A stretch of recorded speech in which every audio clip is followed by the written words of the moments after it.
Welcome to Startup Health Now. I'm Maxim Owen. I lead the investment team at Startup Health. For the last 3 weeks, the team here has been ramping up our coverage of stories about the coronavirus. In particular, stories about the innovators and entrepreneurs who have emerged as leaders on the front lines of the world's efforts to stop the spread of this disease. You can find stories on our blog at healthtransformer.co. Last week, we launched a new series of interviews featuring health innovators from around the world that are working to solve for COVID-19. You can check out those interviews on our YouTube channel and in this new pandemic response series on our podcast. This week, I'm talking to Steven Sokola, founder and CEO of Journey Meditation. Journey is a rapidly growing New York City-based startup that is building the world's largest community for mental well-being, both online and off. Through live, instructor-led classes, think Peloton for meditation, Journey is on a mission to help all people live happier, healthier, and less stressful lives through the power of group meditation. If, like me, you are one of the 2.6 billion people currently on pandemic-induced self-isolation, you'll already be familiar with the challenge of maintaining mental well-being during this difficult period. To help ease that struggle, Steven and the team at Journey have made their meditation platform free to use during the outbreak. Perhaps you've been meditation curious for a while, but not known where to start. Perhaps you're struggling to fight back stress or anxiety. Or maybe you just need an excuse to carve out 15 minutes of quiet time away from your toddlers. Whatever the reason, now feels like the right time to take the plunge into what will hopefully become a lifelong journey of mental growth. My conversation with Steven will cover his background, the history of meditation, the founding of Journey, and the company's role in a post-pandemic world. But first, let's start with what is fast becoming a loaded question. Steven, how are you? I am good. I am holding up quite well in New York City. So contrary to what the news is showing, there is the sky is blue and the sun is shining, and you know, so some things are still pretty good. And have you been in New York City the whole time? I have. Yep. I've been here. I live in the West Village with my girlfriend, and we're fortunate in that we have enough food and water, and we try to take a walk next to the water every day just to get a little bit of fresh air. But other than that, been holed up in the apartment. That's great. Yeah, I mean, fresh air has obviously been an essential part of everyone's day. I think those who are able to get outside. On that topic, I think it seems like everybody is crowdsourcing coping mechanisms of some sort. Aside from meditation, which we'll obviously get into, do you have any other tips or hacks for listeners on how to make self-isolation more bearable? Yeah, I think having a routine is very, very helpful. So for me personally, I wake up, I meditate, I do a little bit of movement. So whether that's push-ups and sit-ups or squats or doing a yoga class, doing something just to move the body, and then getting into my routine with work. You know, as we'll obviously talk about, work for us has been extremely busy. Given that, you know, the nature of the work we're doing is particularly relevant and helpful at times like this.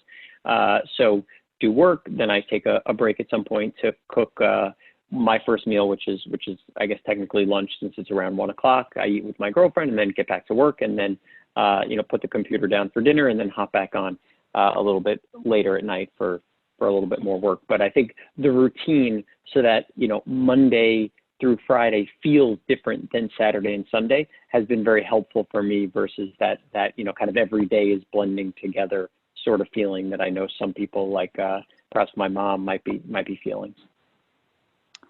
Yeah, when the weekdays blend into the weekends, you know, you've got to sort of mix up that routine. Exactly. So, I mean, turning to Journey, I guess let's start with the very beginning. Tell us a bit about your background. Have you always been involved in mental health?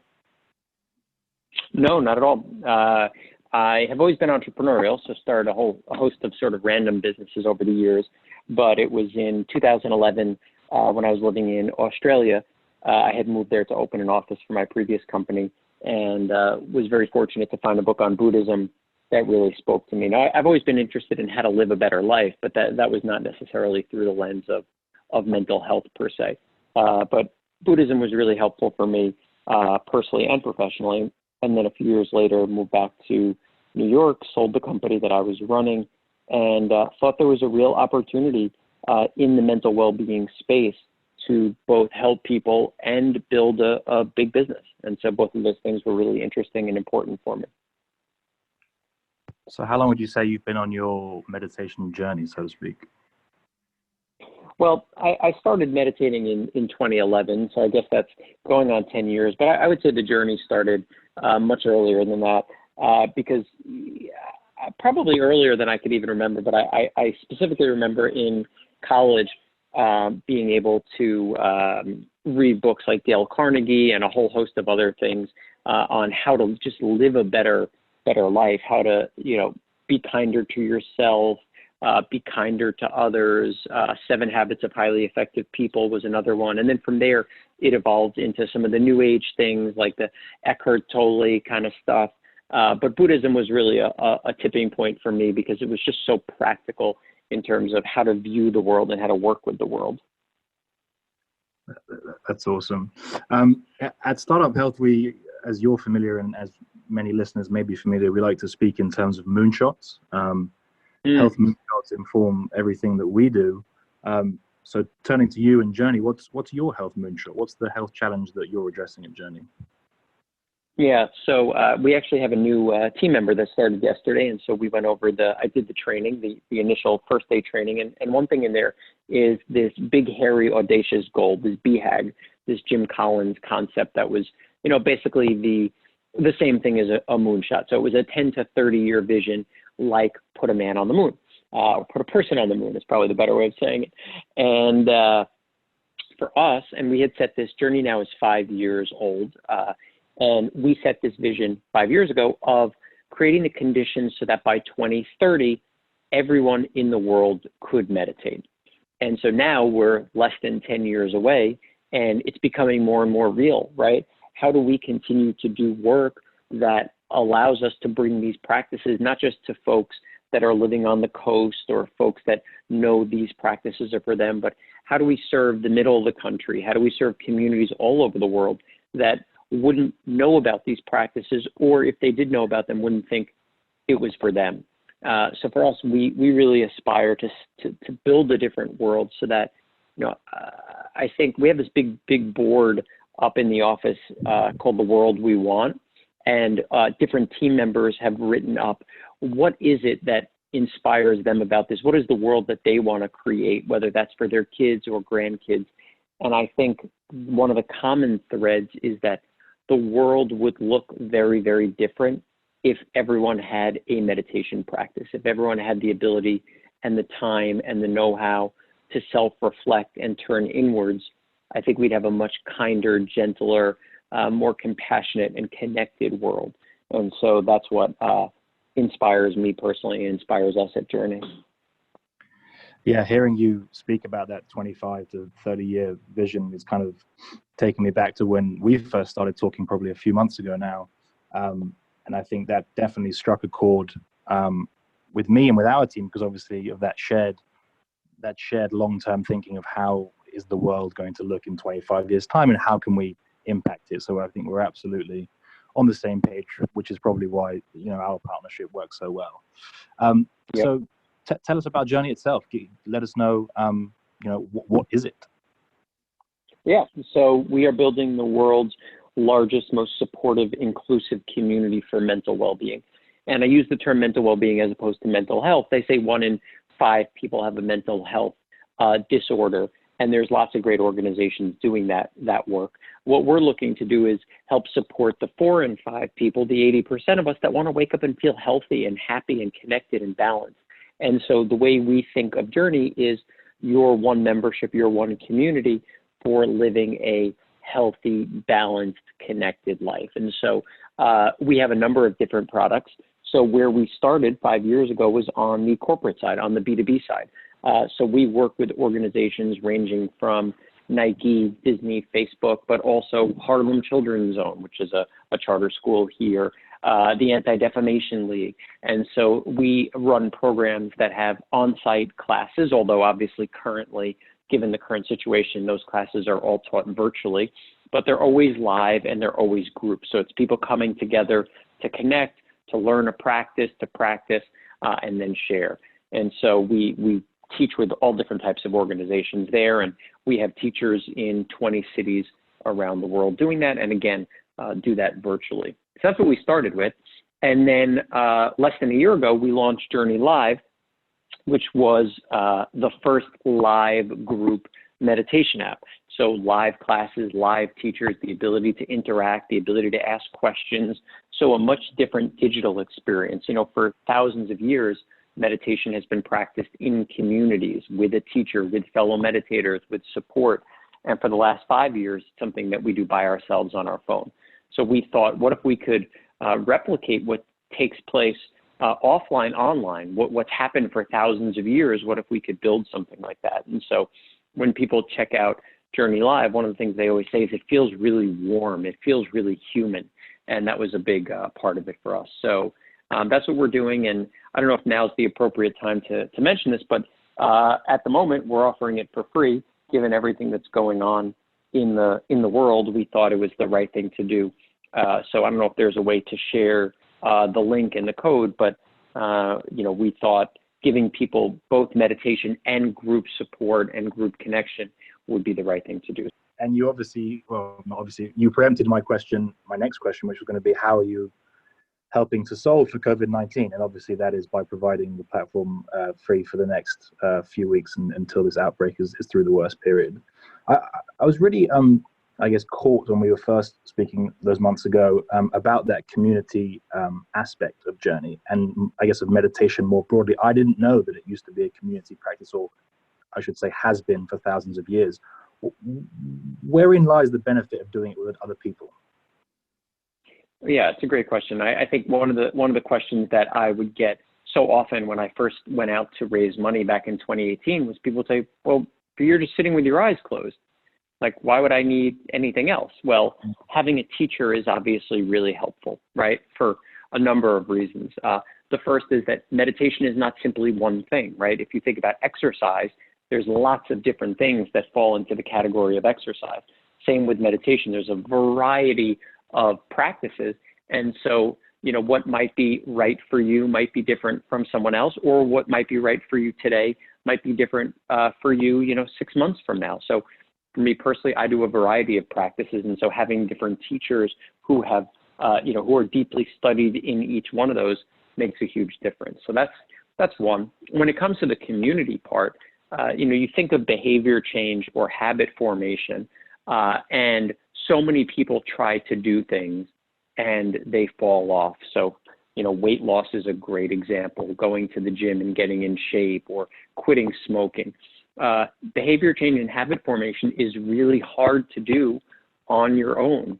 However, having group support, having group accountability, every study has shown that it makes a huge difference in terms of the efficacy of these programs when you have the support of peers and colleagues. And so, like I personally lost 85 pounds, and people always ask, what was the diet? Like, what did I eat? It actually had very little to do with the diet itself. It was all about the support and community and connection that kept me coming back long enough for it to work. And so it's the same thing with meditation. You know, you'll talk to people and they'll say, I tried meditation. I didn't know if it was working, or, you know, it just was boring, or I couldn't do it. My mind was racing, or, you know, I did it for a few weeks and then I fell off.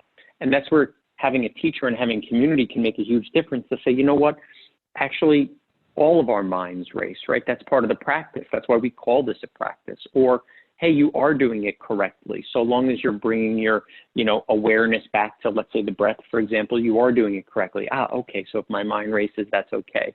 You know, or just to check in with you, just to say, you know, hey, haven't seen you in a few days, come on back in. So community makes a huge difference with any type of behavior change. And I think with meditation, something that's still fairly misunderstood, you know, in modern society, I think it's even more important to have a teacher and have that community. Yeah, absolutely. And I can certainly vouch for that. You know, having taken one of the classes this morning, for example, I'm sat there and mind obviously wanders pretty quickly unless you've been meditating for a while. And just having the teacher calmly remind you to count the breath or just focus on the breath was just incredibly helpful to my own attempts at trying to stay with it. So I mean, you don't have to convince me of the sort of value and the benefit of having a teacher there. It's once you sort of experience it, I think it becomes immediately apparent why that is, you know, if not the best, the only way to sort of learn a practice such as meditation. Yeah, exactly. And for us, we think of it, even bigger than meditation. So we started with meditation, but there's a whole host of modalities that serve our mission of helping people live happier, healthier lives. So that might be guided journaling. It might be having a coach to be able to ask questions to. It could be sound therapy or hypnotherapy. And so we're excited for Journey Live to continue to showcase some of these other things. So the bulk of the offerings are meditation, but over the last few months, we've started testing a whole host of other things, and those are really resonating with the students and users that we have. So we'll continue to share other things so that when people say, oh, meditation is not for me, rather than trying to say, oh, yes, it is, and convince them, we'll say, great, how about this? I think it's really important to meet people where they are, emotionally, psychologically, spiritually, financially, of course. So that's kind of the next evolution of what we're doing. Yeah, and hence I suppose your focus on well-being more broadly versus just singularly meditation, right? Exactly. Yeah, it's much more about being a community for mental well-being than it is very specific to this one modality, even though that's the one that obviously changed my life and continues to. Post global pandemic, are there plans to do in-person meditation classes in New York and beyond? Is that a part of the strategy? Yeah, well, that was our bread and butter for years. I mean, we were up to 3 or 4 weeks ago hosting I don't know how many, but dozens, maybe even over 100 live classes around the world a week in real life. So that's definitely something that we will continue to do. In addition to the work that we were doing at businesses, we were also hosting free community events in New York. So we'd have a partnership like with WeWork, who would give us space, or Sweetgreen would provide food, and we'd host these classes, and they would just be completely for free. Anyone could come, come one, come all. And, we'd have 50, 75, 100 people coming and connecting and meditating and sitting together. So we'll continue to do that once human beings are able to interact in real life again, whenever that may be. Yeah, I love that. I'm expecting a deluge of demand for physical human connection and contact. So that'll be, I'm sure, an oversubscribed offering. Moving the discussion, I guess, more towards the pandemic currently, at Startup Health, our whole ethos is the idea that no silver bullet will fix this health crisis, or indeed any health crisis. Rather, it will take a global army of what we call health transformers. In other words, top innovators and entrepreneurs solving the world's biggest health and well-being challenges. It feels to me that the future that those people are building towards is obviously currently in pretty much total flux. At this point, the lasting ramifications of the virus are really anyone's guess. We still don't even know how long it will take to overcome in terms of weeks or months or perhaps year, or what that end state looks like, and when we can go back to building a new normal together. So to that end, we believe that it's important to start the conversation now about where we want to end up and following the pandemic, and where and how we want to invest our time, energy, and resources. The classic Startup Health interview question is, how will the world be different 25 years from now because Journey existed? And you touched on that at the top of the call. But I think with this new lens of sort of post-coronavirus, what does that world look like for you and for Journey? Yeah, I think my most honest answer is, I don't even know what the world is going to look like in, 25 minutes or 25 days, let alone 25 years. But I can tell you that I'm generally an optimist, and that's served me well. And I really hope that we'll continue to see companies like ours coming out there. There's obviously lots of different companies that are working in the mental health and mental well-being space, and it's so great to see people speaking about it more and sharing, and this becoming something that's much more acceptable to talk about. So my hope is that we live in a world where mental well-being is as ubiquitous as physical well-being. Like we have this term physical fitness, and we all know, whether we exercise or not, we all know it's good for us. It's something that, is societally accepted. And I'd love to see a world where everyone knows the same is true for mental well-being, and these practices are really prioritized, and people are spending more time prioritizing themselves. There's more self-care, there's more self-love. The old thing of, put your oxygen mask on first before so you can, take care of others. I'd love to see that come to fruition, in the next, 5-10 years. And I think that would serve us well to leave our children and our children's children with a much better society. Yeah, and for better or worse, I think being stuck in one's apartment for weeks on end has really accelerated that focus on the importance of mental health anyway. Yeah, absolutely. We've seen some I guess silver linings in terms of human behavior from this pandemic. What are some that you've sort of observed or seen or witnessed that you hope kind of stay on even after the pandemic? Well, I think I'll answer that, I guess, two ways. One is I've seen people really caring for their neighbors in ways that they haven't before. People are connecting to each other in different ways. I get texts from friends I haven't heard from in a while, or people are video chatting in ways that they haven't before. So seeing people really recognize the importance of authentic human connection is great. It's so easy to be distracted by a video game or Instagram or what did this influencer do, and to fill up your whole day with that sort of stuff. But seeing people get back to, I'm spending a half hour chatting with my relative across the country. And of course, technology is amazing, so you can actually see them. Seeing a lot of the things that are coming out of it, that's exciting.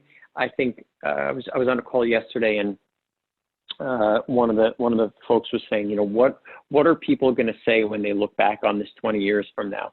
And one person said, there'll be a whole generation of kids that will say, that was a great time because I got to spend time with my mom and dad. We got to, put together puzzles, and we got to, build Legos and do all types of things that we never had the chance to do before. Now, of course, that's obviously, those are the fortunate ones, right? There's a lot of people who are struggling. There's a lot of people who don't have access to food or access to, people are losing their jobs. So for me, it's this really interesting balance personally of I'm well at the moment, and so are my closest friends and family. And at the same time, I recognize that a lot of people in, the hospitality industry and in other industries are deeply affected by this. So it's a little bit of a delicate balance for me, but I think overall at the end of the day, I think there may be a few, like you said, silver linings that come out of this. Mm. And hearing you speak reminds me that I owe my 89-year-old grandmother a phone call, so I'll be calling her after this in short order. In that same spirit of optimism, and to sort of wrap this up, can you share a quote with us or a note of encouragement that you've heard recently, or something that you live by that we can take away? Well, the one that I really like is so simple, but I think it's so profound, which is know thyself. And, I think we're so often looking for advice and looking to see what this guru said or that guru said. And I think, whether that's Oprah or Tony Robbins or, our Soul Cycle teacher. And I found great inspiration from, all those and others. But I think the key is to always put things through the lens of how well do I know myself, or is this appropriate for me, or if this is appropriate, in what way? And so I try to live by that, and I try to, be very aware of who I am, my proclivities, my habits, and really kind of structure my life around that. And that can be, even as simple as just, from a work standpoint, when do I do my most creative work? So for me, it's the morning. So I block out that time to be able to do that. But it's also, the food that I keep in the house, the people that I spend time with, the things I read, etc. It's really knowing myself and knowing the impact different things will have on me. So that's one piece of advice that I come back to a lot. Thank you for joining us on Startup Health Now. I hope you enjoyed the conversation. As Stephen mentioned, they are making Journey available for free during the outbreak. You'll find a download link in the episode notes of this show. Failing that, you can find Journey on Twitter @JourneyMeditate, Stephen @StephenSokoler, and I am @Maxim Owen. Either of us will be happy to help you get access. With that said, on behalf of everyone at Journey and at Startup Health, we hope you're able to find some peace during this time. Stay safe and be well.